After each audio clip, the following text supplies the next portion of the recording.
Hi, I'm Paul Battaglia. Let's take a look at some key elements behind Chapter 3. You'll notice some similarities between Chapter 3 and Chapter 2, and that's mainly because we're still dealing with big idea number 2, derivatives. So let's take a look at some of the key points in some of the sections and how I might approach some of those sections throughout the chapter.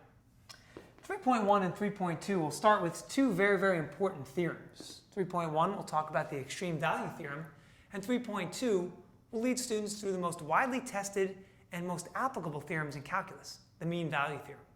It's so popular, in fact, that the College Board issued a curriculum module not too long ago to try and help teachers and students get prepared to deal with that topic.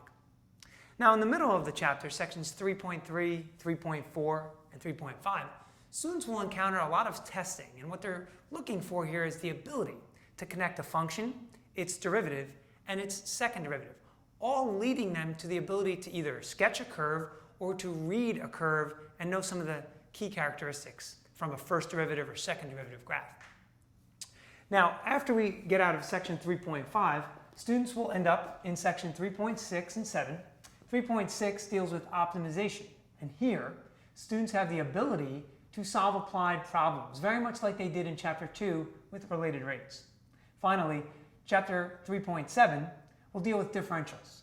And differentials haven't been widely tested on the AP exam, but are still very important to cover. I think students can benefit a lot from taking a look at them. So let's take a look at where we are in the course at this point. For the AB Calculus student, you're just about midway through the year.